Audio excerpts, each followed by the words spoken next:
am the human medic who treated the alien monarch's wild daughter and earned a shocking reward. Dr. Sarah Chen pressed her palm against the scanner at the medical bay entrance of Station Kepler 7. The massive space station orbited the neutral zone between human and Zephyrian territories, serving as a diplomatic hub for the ongoing peace negotiations. Sarah had been working here for 2 years, treating everything from space sickness to plasma burns, but nothing had prepared her for what was about to walk through her doors. The emergency alarm blared through the corridors as Sarah grabbed her medical kit. Through the viewport, she could see a Zephyrian royal transport approaching at dangerous speeds, trailing smoke and sparks from its damaged engines. The sleek, crystalline ship limped toward the docking bay like a wounded bird. "Medical emergency on Docking Bay 7, the station's AI announced. "Prepare for immediate trauma response." Sarah rushed through the corridors, her boots echoing against the metal floors. She had treated Zephyrians before, but their physiology was tricky.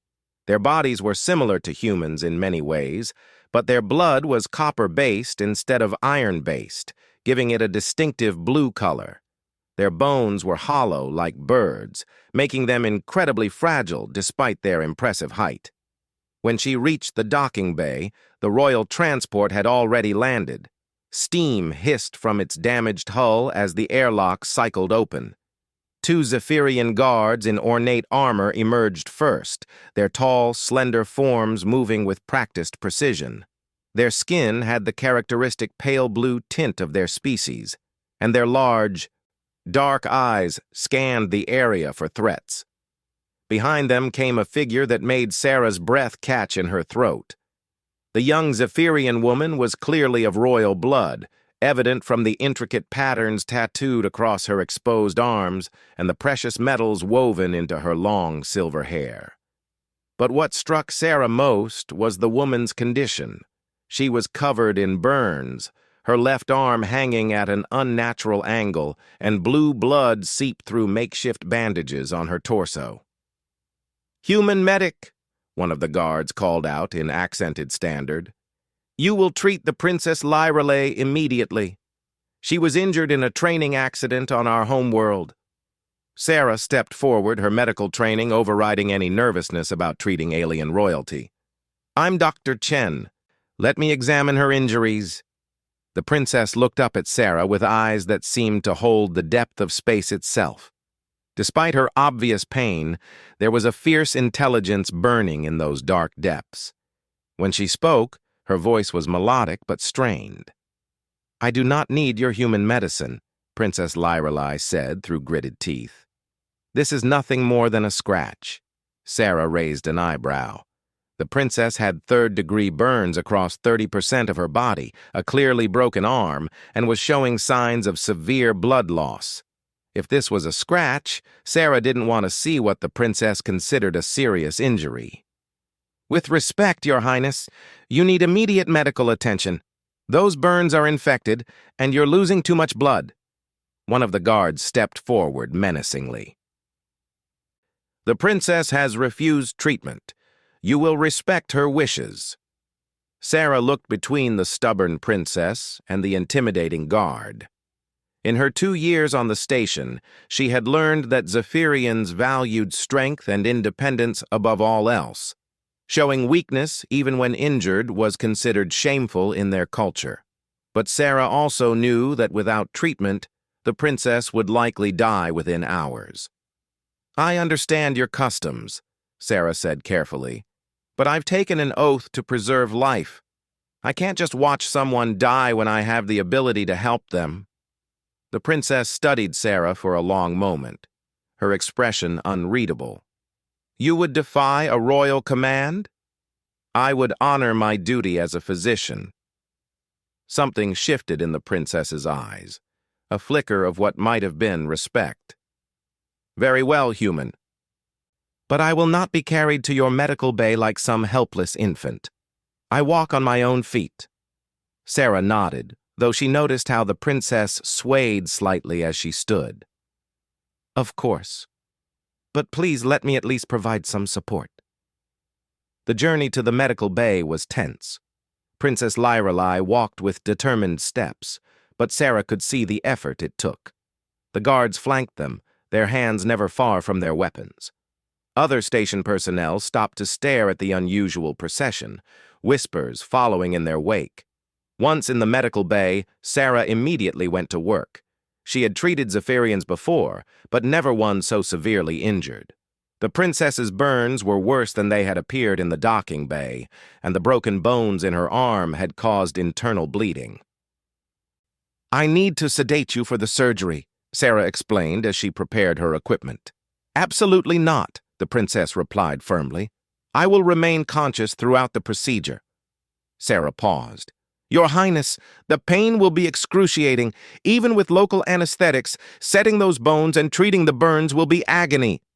Pain is temporary, weakness is permanent." The princess's voice was steady, but Sarah could see the tension in her jaw. Against her better judgment, Sarah agreed. She had learned not to argue with Zephyrian stubbornness, especially when it came to matters of honor. Instead, she focused on working as quickly and efficiently as possible. The surgery took 4 hours. Throughout the entire procedure, Princess Lyrelei remained silent, her dark eyes fixed on the ceiling. Not once did she cry out or ask Sarah to stop, even when the doctor had to reset the shattered bones in her arm.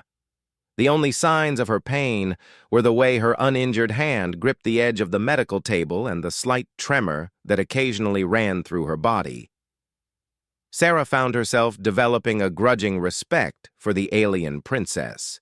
She had treated hardened soldiers who couldn't handle a fraction of what Lyrelei was enduring without complaint. There was something almost superhuman about the young woman's tolerance for pain. As Sarah worked on the burns, carefully cleaning and grafting new skin, she noticed something unusual. The princess's injuries weren't consistent with any training accident she could imagine. The burn patterns were too precise, too targeted. They looked more like the result of torture than an accident. "These injuries," Sarah said carefully as she worked, "they're quite severe for a training exercise." The princess was quiet for so long that Sarah thought she wouldn't answer. Finally, she spoke in a voice barely above a whisper. "My father believes that strength comes only through suffering. His training methods are intensive." Sarah's hands paused for a moment. She had heard rumors about the Zephyrian monarchy's harsh traditions, but she had never imagined they extended to torturing royal children. The thought made her stomach turn, but she kept her expression neutral and continued working. "Strength can come from many sources," Sarah said softly. "Sometimes the strongest thing you can do is accept help when you need it." The princess turned her head to look at Sarah directly. "Is that what you believe? Human? I believe that true strength is about protecting others, not enduring needless pain." Something changed in the princess's expression, a crack in the wall she had built around herself. For just a moment, Sarah saw not a fierce alien royal, but a young woman who had endured far too much. The surgery was finally complete. Sarah stepped back, exhausted, but satisfied with her work. The princess's arm was properly set and would heal cleanly, and the burns had been treated with the best human and Zephyrian medical techniques Sarah knew. "The healing process will take several weeks," Sarah explained. "You'll need to stay on the station for observation and follow-up treatments." One of the guards immediately protested. "Impossible!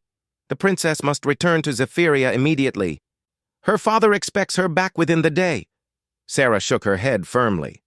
"If she travels now, the trauma could reopen her wounds. She could die from complications." The guard looked ready to argue further, but Princess Lyrelei raised her uninjured hand. "Enough! The human physician is correct. I will remain here until I am fully healed." "But Your Highness, your father—" "My father will understand that even he cannot argue with medical necessity." The princess's tone brooked no argument. As the guards reluctantly left to arrange extended accommodations, Sarah found herself alone with the princess for the first time. The alien woman was studying her with those intense dark eyes, and Sarah felt like she was being evaluated. "You could have forced me to accept sedation," the princess said finally. "Most physicians would have overruled my wishes for my own safety." Sarah shrugged. "Most physicians haven't spent 2 years learning to work with Zephyrian patients. I've found that respecting your people's wishes, even when I disagree with them, usually leads to better outcomes." "You speak of my people as if you understand us." "I try to. Understanding leads to better treatment, and better treatment saves lives." The princess was quiet for a moment, then asked, "What do you know of Zephyrian royal customs?" Sarah considered her words carefully. "I know that your people value strength, honor, and independence. I know that showing weakness is considered shameful, and that royal children are expected to embody the highest ideals of your culture." "And what do you think of such customs?" It was a loaded question, and Sarah knew it. Her answer could determine whether the princess saw her as an ally or an enemy. "I think every culture has wisdom to offer," Sarah said slowly. "But I also think that sometimes traditions can become so rigid that they cause more harm than good. Strength without compassion is just cruelty. Honor without mercy is just pride." The princess stared at her for a long moment, and Sarah wondered if she had gone too far. But then, unexpectedly, the alien woman smiled. It was a small, sad smile, but it transformed her entire face. "You are either very wise or very foolish, Dr. Chen. Perhaps both." "My colleagues would probably vote for foolish," Sarah replied with a small smile of her own. "I think I would like to hear more of your foolish wisdom while I recover." Over the next few days, Princess Lyra proved to be an unusual patient. She followed Sarah's medical instructions precisely, but refused any special treatment due to her royal status. She insisted on walking to her appointments despite Sarah's protests, and she spent her free time reading human medical texts in the station's library. Sarah found herself looking forward to their daily meetings. The princess was intelligent and curious, asking thoughtful questions about human medical practices and philosophy. In return, she shared insights into Zephyrian culture and technology that fascinated Sarah. It was during one of these conversations that Sarah learned the true reason for the princess's training accident.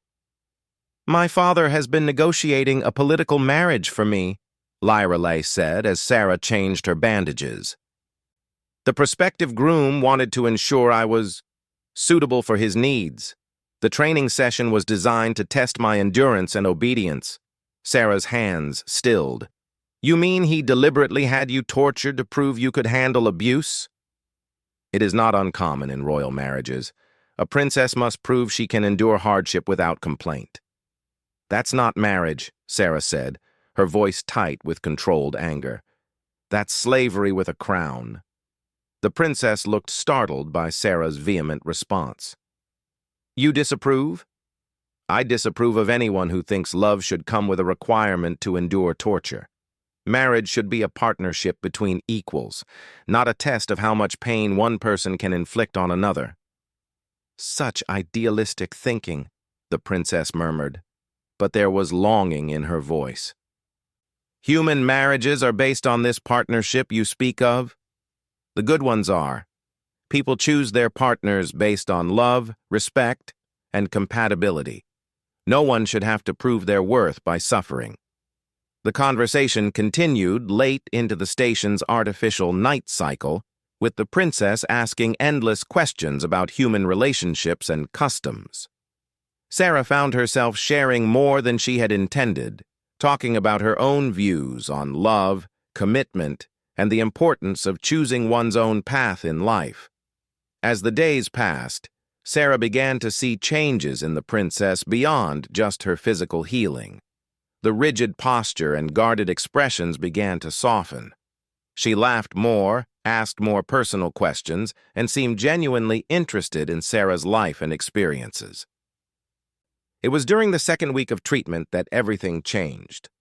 Sarah was in her quarters, reviewing medical reports, when her door chimed. She opened it to find Princess Lyrelei standing in the corridor, no longer wearing her formal robes but simple station clothing that made her look younger and more approachable. "Your Highness, is everything all right? Are you experiencing pain?" "No," the princess said quietly. "I wanted to speak with you about something else entirely." Sarah invited her in, offering her a seat and some tea. The princess accepted both gratefully, her hands wrapped around the warm cup as if seeking comfort from its heat. "Dr. Chen, may I ask you a personal question?" "Of course. Have you ever been in love?" The question caught Sarah off guard. "Yes, I have." "Why do you ask?" "What did it feel like?" Sarah studied the princess's face, seeing a vulnerability there that hadn't been present before. "It felt like finding a part of myself I didn't know was missing. It felt like having someone who understood me completely, who made me want to be better than I was." "And did this person love you in return?" "For a while, yes. It didn't work out in the end. But that doesn't diminish what we had while it lasted." The princess was quiet for a long moment, staring into her tea.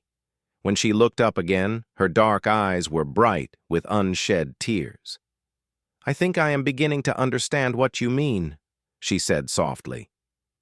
The human medic who treated the alien monarch's wild daughter and earned a shocking reward. The message arrived on Sarah's personal communicator 3 days later, marked with the royal seal of Zephyria. Her hands trembled slightly as she opened it, expecting official thanks for treating the princess, or perhaps a formal summons. Instead, she found something that made her blood run cold. "Dr. Sarah Chen, your interference with royal protocol has been noted. Princess Lyrelei will return to Zephyria immediately to fulfill her obligations. Any further contact between you and the princess is strictly forbidden. Failure to comply will result in severe consequences. Sovereign Thalison, Emperor of Zephyria." Sarah stared at the message for several minutes, her mind racing.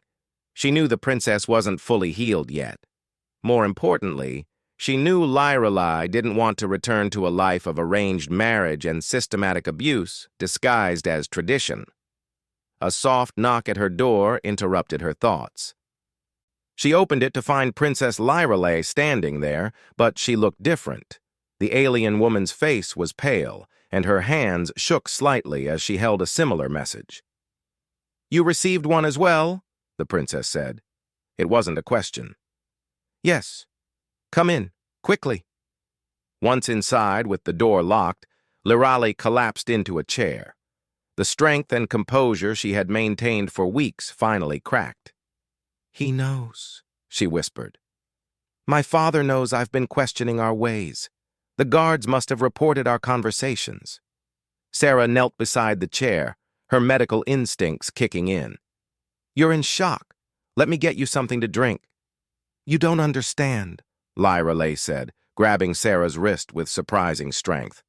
"My father isn't just angry about delayed travel plans.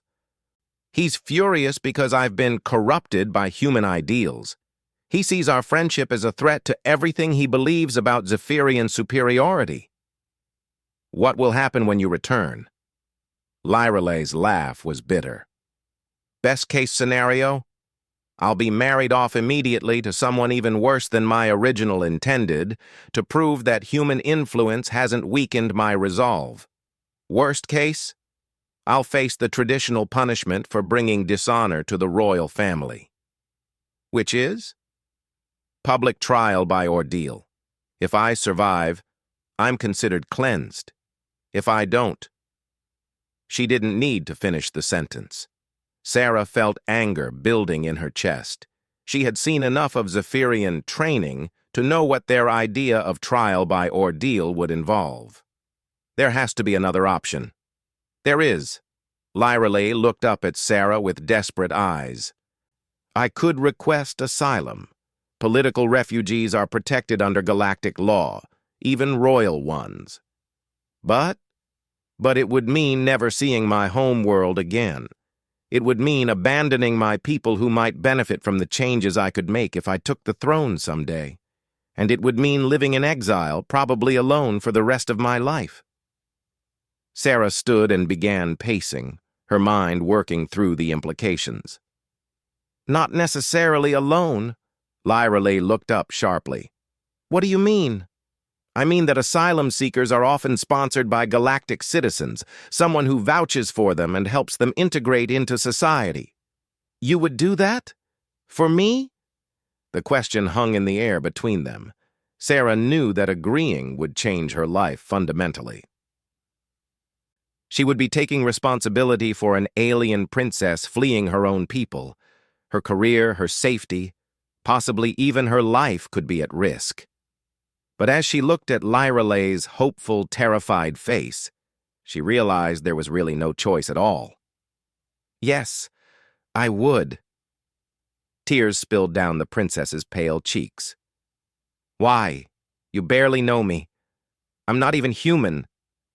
Because everyone deserves the right to choose their own path. Because you're brave and kind and intelligent, and you deserve better than a life of servitude disguised as honor. And because... Sarah hesitated, then decided to be honest. Because I care about you more than I probably should. The confession seemed to hang in the air like a living thing. Lyra stood slowly, moving to stand directly in front of Sarah. Say that again, she whispered. I care about you. Even though I'm alien? Even though my blood is blue and my bones are hollow and my people might consider you an enemy? Sarah reached out and gently touched Lyra's cheek. Especially because you're brave enough to question everything you were taught, even when it might cost you everything. The princess leaned into the touch, her eyes closing. My father was right about one thing. You have corrupted me. You've made me want things I never dreamed were possible. Such as a life where I matter as an individual, not just as a royal breeding stock. A partnership with someone who values my mind as much as my bloodline.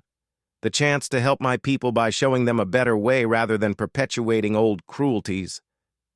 Before Sarah could respond, Lyra's communicator chimed with an urgent message. The princess's face went white as she read it. What is it? Transport ships, 3 of them, approaching the station. My father isn't waiting for me to comply voluntarily. He's sent the royal guard to retrieve me by force. Sarah's mind raced. How long do we have? Maybe an hour before they dock. Once they're here, galactic law won't protect me. Royal guards have diplomatic immunity to recover runaway royalty. Then we need to file your asylum request immediately. They rushed to the station's administrative center, but found their path blocked by official-looking humans in expensive suits. Sarah recognized them as diplomatic corps representatives. Dr. Chen, one of them said smoothly, I'm Ambassador Reynolds. I understand you've been treating Princess Lyra. Yes, that's correct. The princess's father has expressed concern about potential misunderstandings regarding her medical treatment. He's requested that all records be sealed pending a formal review. Sarah's heart sank. She could see what was happening. The emperor had used diplomatic channels to prevent his daughter from seeking asylum. On what grounds? Medical records of foreign royalty are considered state secrets. Surely you understand the delicate nature of the situation. Lyra stepped forward, her royal bearing returning in full force. Ambassador Reynolds, I appreciate your concern for diplomatic relations, but I am not a child. I am a legal adult by both human and Zephyrian standards, and I have the right to make my own medical decisions. Of course, Your Highness. But your father is concerned about potential coercion or undue influence. The only coercion I've experienced, Lyra interrupted, her voice cutting like ice, has been from my own family. Dr. Chen has shown me nothing but respect and genuine care. The ambassador's polite mask slipped slightly. Nevertheless, I'm afraid I can't allow any official proceedings until the Royal Guard arrives to escort you home safely. Sarah realized they were trapped. The diplomatic corps was clearly working with the Zephyrian government to prevent the asylum request. They needed another option, and fast. Actually, a new voice interrupted, you can't prevent anything. They turned to see Station Administrator Patel approaching with a security escort.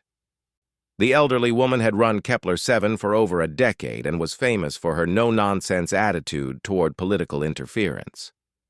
Administrator Patel, Ambassador Reynolds said with strained politeness, I wasn't aware you were involved in this situation.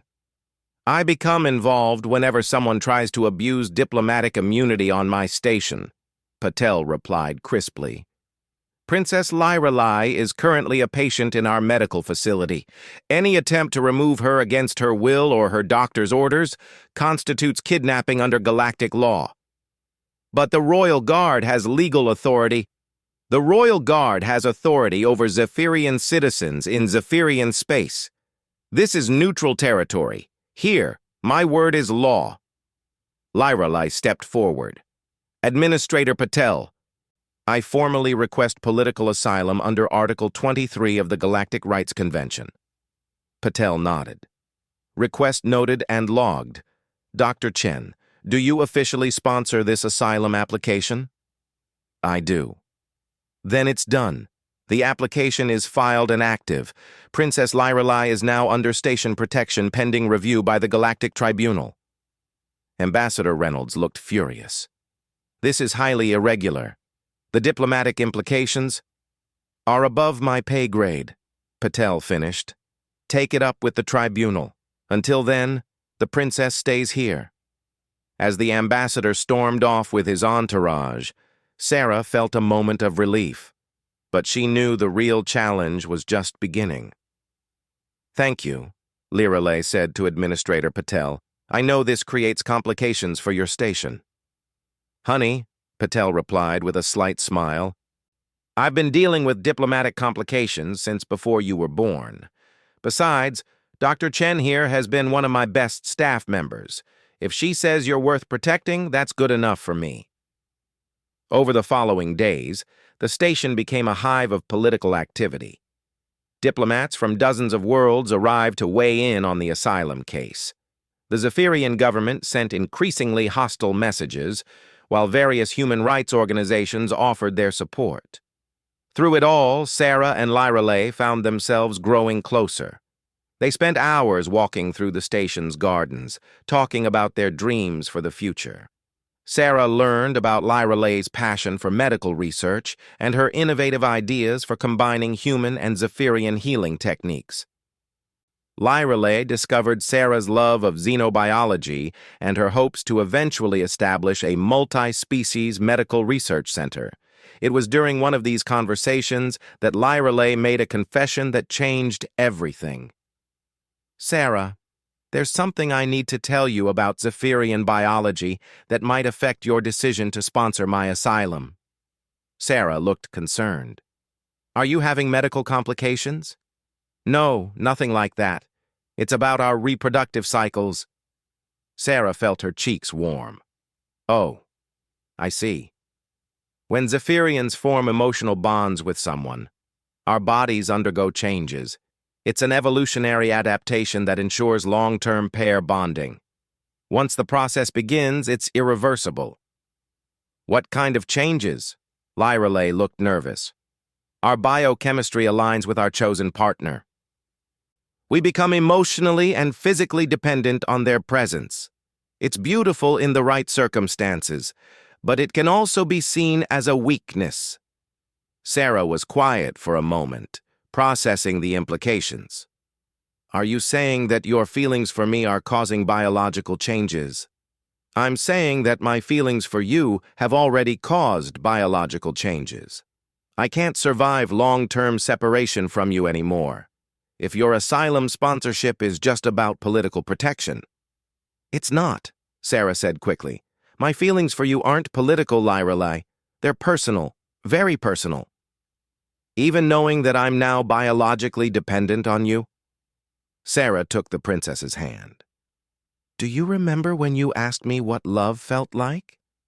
Lyrelay nodded. "I told you it felt like finding a missing part of yourself. Well, the truth is, I've felt incomplete since my previous relationship ended. I thought it was just heartbreak, but being with you has made me realize what was actually missing." "Which was?" "Purpose beyond just my work. Someone who challenges me to be better while accepting who I am. The chance to build something meaningful with another person." Sarah squeezed Lyrelay's hand. "If you're biologically bonded to me, then I guess it's fair to tell you that I'm emotionally bonded to you." The princess smiled, the first truly happy expression Sarah had seen from her. "You realize this means we're essentially married by Zephyrian standards? And by human standards, we're just getting started. I think I can live with that." Their moment was interrupted by Administrator Patel's voice over the station communications system. "Dr. Chen and Princess Lyrelay, please report to my office immediately. We have a situation." When they arrived at Patel's office, they found it crowded with officials from the Galactic Tribunal, various ambassadors, and a holographic projection of Emperor Thalassen himself. The Zephyrian ruler looked every bit as intimidating as Sarah had imagined, his tall frame radiating authority and barely controlled anger. "Dr. Chen," the Emperor's voice was like ice, "you have corrupted my daughter and turned her against her own people." "Your Majesty," Sarah replied carefully, "I have provided medical treatment and offered friendship. Any changes in the princess's perspectives are her own choice." "Choice," the Emperor spat. "You have filled her head with human nonsense about individual freedom and romantic love. You have made her unfit for her royal duties." Lyrelay stepped forward, her spine straight and her voice clear. "Father, I have not been corrupted. I have been educated. There is a difference. You were raised to serve your people and your bloodline. Instead, you choose to abandon both for this human. I choose to serve my people in a different way, by showing them that strength comes from compassion, not cruelty. That honor comes from protecting the weak, not exploiting them." The Emperor's image flickered with his rage. "You speak like a child who has never faced real responsibility. I speak like someone who has experienced an alternative to the violence you call tradition." The lead tribunal official stepped forward. "Your Majesty, the asylum request has been reviewed. Princess Lyrelay's claims of persecution have been substantiated. Her request is granted." "This is unacceptable," the Emperor snarled. "She is royal blood. She belongs to Zephyria." "She belongs to herself," Sarah said quietly. But her voice carried in the silent room. "And she's chosen to build a life based on love and mutual respect, rather than fear and obligation." The Emperor turned his burning gaze on Sarah. "You think you have won human, but you have no idea what you have cost both our peoples.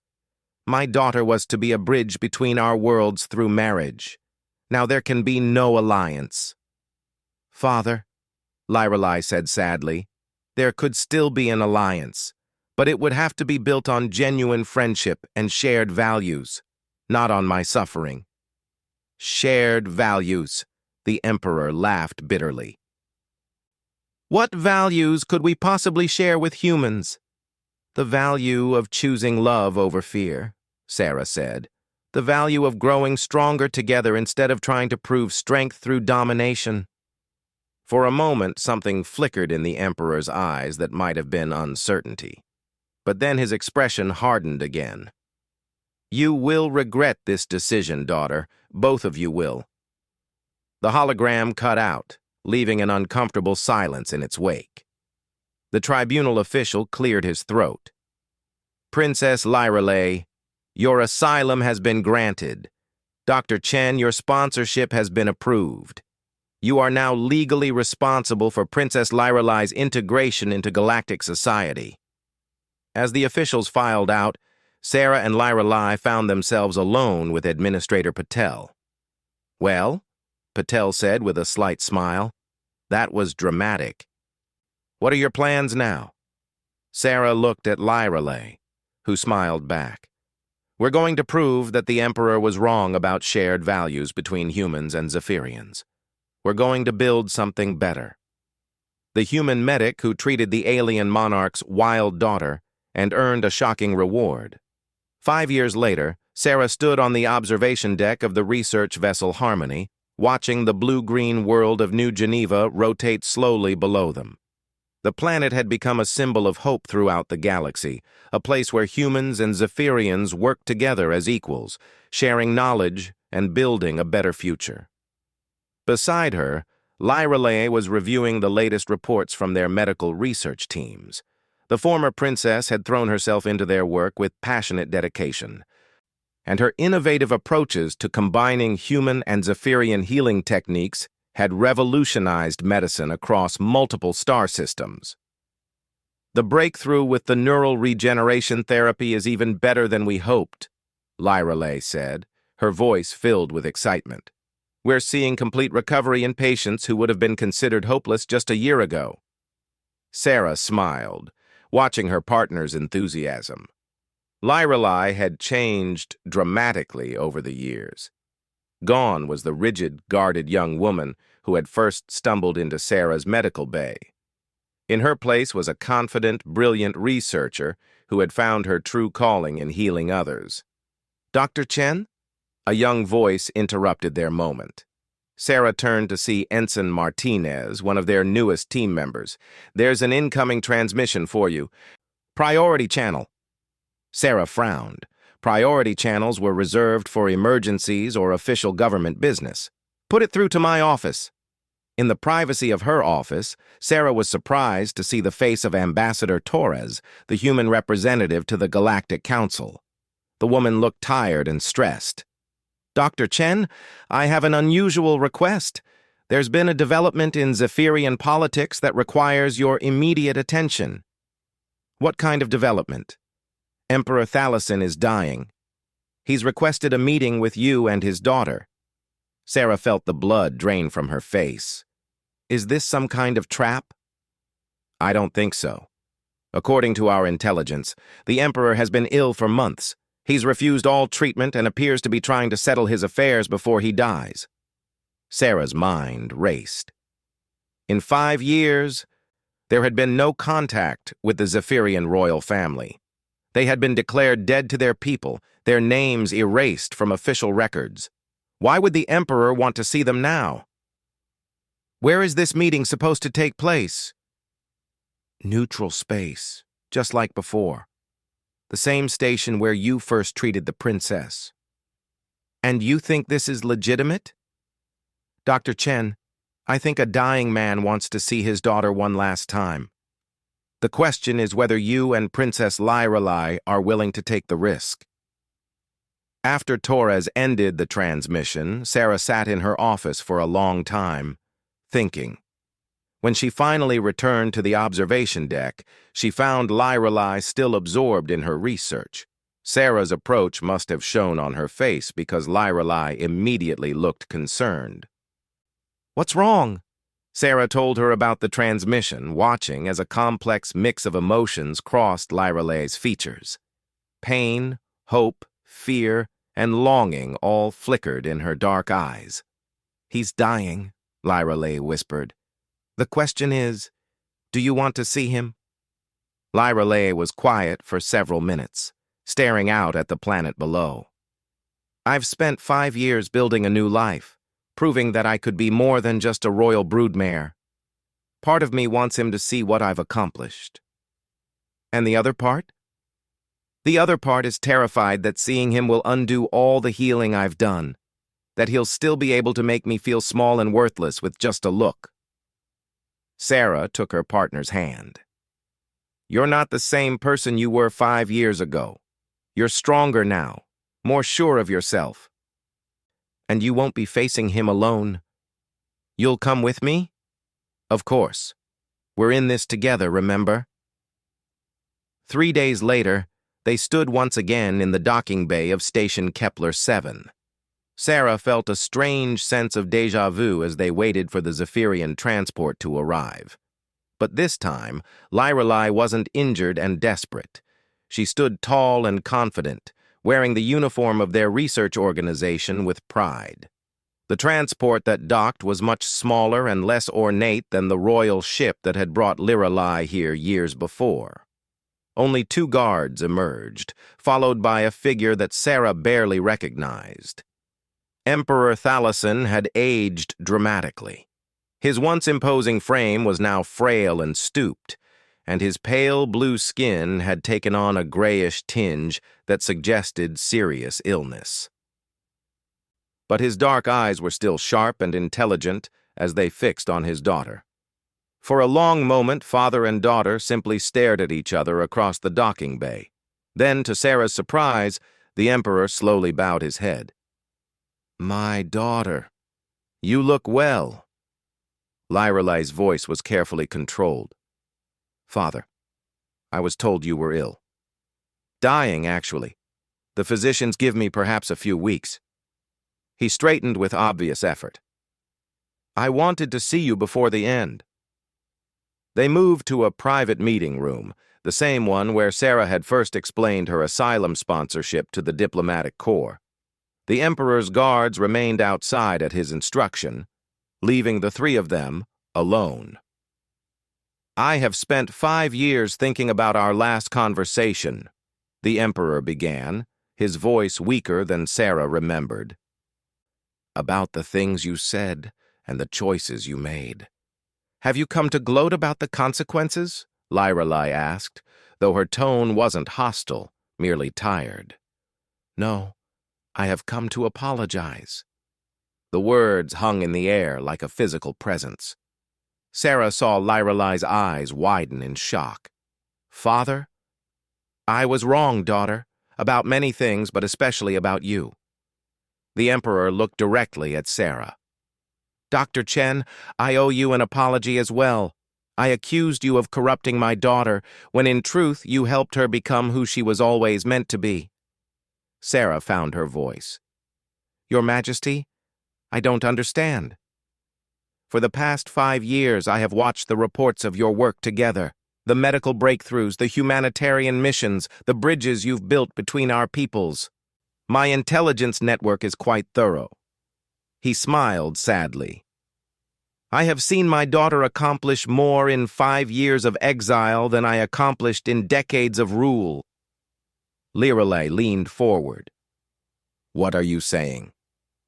"I am saying that you were right. True strength does come from compassion, not cruelty. Honor does come from protecting the weak, not exploiting them. You have proven this with every life you've saved, every breakthrough you've achieved. But the traditions, the royal obligations, traditions that I imposed because they were imposed on me, obligations that serve no one except those who fear change." The Emperor's voice grew stronger with conviction. "Lyrelai, you are my only child. When I die, the throne passes to you regardless of your exile." "I don't want the throne, Father. I have a life here." "Important work. I know. And that is precisely why you should have it." Sarah felt completely lost. "I'm sorry, but I don't understand what you're proposing." The Emperor turned to her with something that might have been respect in his eyes. "Dr. Chen, you and my daughter have built something remarkable together. A partnership that has benefited countless beings across the galaxy. What if that partnership could be expanded?" "How?" "The Zephyrian throne comes with certain privileges, the ability to make laws, sign treaties, establish new policies." He looked back at Lyrelai. "Imagine what you could accomplish with an entire world's resources behind your research. Imagine the medical advances, the humanitarian programs, the bridges between species that you could build." Lyrelai shook her head. "The nobility would never accept me after my exile, or Sarah for that matter. The nobility serve at the pleasure of the monarch. and after 5 years of civil unrest and economic problems, many of them are ready for new leadership. The Emperor's smile was sharp. Besides, I may have neglected to officially ratify your exile decree. What do you mean? I mean that according to official records, you have been on an extended diplomatic mission, studying human culture and medical techniques to better serve our people. Your marriage to Dr. Chen was a strategic alliance to strengthen ties between our species. Sarah felt her jaw drop. Marriage? By Zephyrian law, you have been married for 5 years. The biological bonding process is considered binding. I took the liberty of filing the appropriate paperwork. The Emperor looked amused by their shocked expressions. Did you think I didn't know about Zephyrian physiology? Lyrelai looked at Sarah with wide eyes. I never told you about the legal implications of the bonding. Because I was too angry and hurt to think clearly, the Emperor interrupted. But I have had 5 years to reconsider. Dr. Chen, you are legally my daughter-in-law and by extension a member of the royal family. Sarah sat down heavily. This is a lot to process. I understand. But consider this. The Zephyrian Empire controls 12 star systems and has resources beyond your current imagination. Think of the research facilities you could build, the diseases you could cure, the lives you could save. And in return? In return, you help my daughter transform our society from one based on fear and tradition to one based on compassion and progress. You help her prove that humans and Zephyrians can work together as equals. Lyrelai was quiet for a long time, her scientific mind clearly working through the possibilities. There would be resistance. Many of our people still see humans as inferior. Then show them otherwise. You've already begun the work with your research partnerships. Expand it. Bring human scientists to Zephyria. Send Zephyrians to human worlds. Let them see the benefits of cooperation. What about the political marriage that was originally planned? Sarah asked. Canceled the day you filed for asylum. The prospective groom was disappointed, but he understood the political realities. The Emperor's expression darkened slightly. He has since been investigated for various crimes against his own people. It seems your instincts about his character were correct. Over the following hours, the Emperor laid out his vision for the future. He had spent his remaining time crafting legislation that would modernize Zephyrian society, eliminate the barbaric training traditions, and establish equal rights for all citizens regardless of gender or social status. But he needed someone he trusted to implement these changes after his death. Why now? Lyrelai asked. Why not years ago? Because I was afraid of change, afraid of admitting I was wrong, afraid of losing the only method of control I had ever known. The Emperor reached out and took his daughter's hand. But watching you thrive in exile taught me that fear is not strength. It is the opposite of strength. As evening approached on the station's artificial day cycle, the Emperor prepared to return to his ship.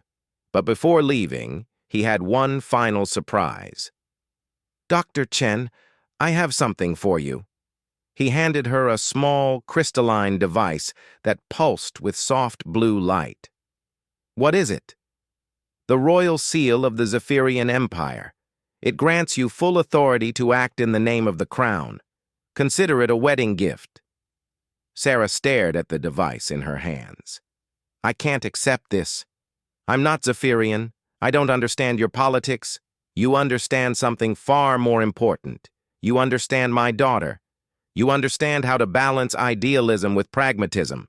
And you have proven that you will fight for what is right, even when it costs you everything. The Emperor turned to Lyrelai. My daughter, I know I cannot undo the pain I caused you, but I hope that someday you might find it in your heart to forgive a foolish old man who loved you but didn't know how to show it. Lyrelai stood and embraced her father for the first time in years. I forgave you a long time ago, Father. I was just waiting for you to forgive yourself. As the Emperor's ship departed, Sarah and Lyrelay stood together on the observation deck, watching it disappear into the stars. "So," Sarah said quietly, "apparently we're married, and I'm about to become the co-ruler of an interstellar empire." "Apparently so." Having second thoughts? Sarah looked at the royal seal in her hands, then at the woman beside her. The same woman who had walked into her medical bay 5 years ago, broken and desperate, had become the most important person in her life. Together, they had built something beautiful and meaningful. Now they had the chance to expand that work on a scale they had never imagined. "No second thoughts," Sarah said finally, "but I do have one condition." "Which is?" "When we get to Zephyria, I want a proper wedding ceremony. By human traditions this time, with our friends and colleagues present." Lyrelay smiled, the expression transforming her entire face. "I think that can be arranged, Your Majesty. Don't start with the titles yet. I'm still getting used to the idea." "You'll do wonderfully. You always do." As their ship prepared to jump to hyperspace for the journey to Zephyria, Sarah reflected on the incredible journey that had brought them to this point. She had started as a simple medic trying to save one patient. Now she was about to help transform an entire civilization. But at its core, it was still the same mission it had always been: healing, helping, and proving that love and compassion were stronger than fear and tradition. The stars stretched into lines as they jumped to hyperspace, carrying them toward their new life and the challenges that awaited.